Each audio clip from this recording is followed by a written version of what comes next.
petit coup de gueule, Et c'est contre la Macronie. Alors, non, sur une pratique qui n'est pas uniquement macroniste, c'est le pantouflage et les recasés de la Macronie. Et ils sont nombreux, puisque hier, Jean Castex est arrivé salué par Clément Beaune, ministre des Transports, à la tête de la RATP.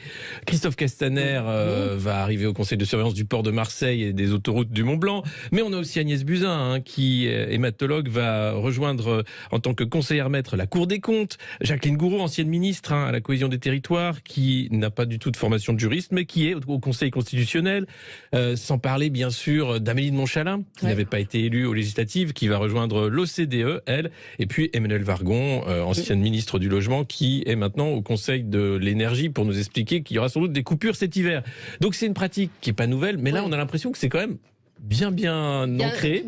La République exemplaire du candidat Macron de 2017 est clairement oubliée. On est dans des pratiques qui sont quand même assez discutables, du fait du prince, puisque là il s'agit de nominations en Conseil des ministres, on choisit où vont les gens, et surtout des gens qui ne connaissent pas le chômage et qui expliquent qu'ensuite on va rogner les indemnités chômage, alors que eux il suffit d'aller toquer à la porte du bureau du président et de traverser la rue avec les honneurs et un salaire à peu près équivalent à celui d'un ministre.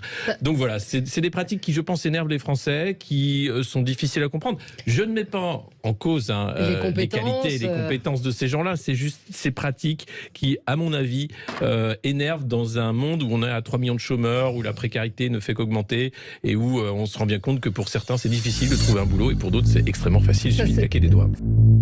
J'ai toujours tenu un langage de vérité.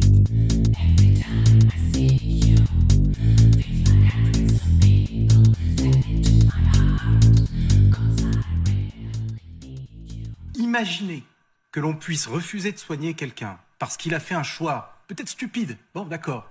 Alors parce qu'on est stupide, on est condamné à mort? Non. J'ajoute un autre élément.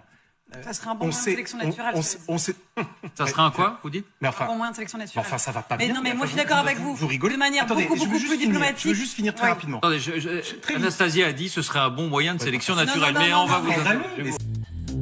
J'ai toujours tenu un langage de vérité.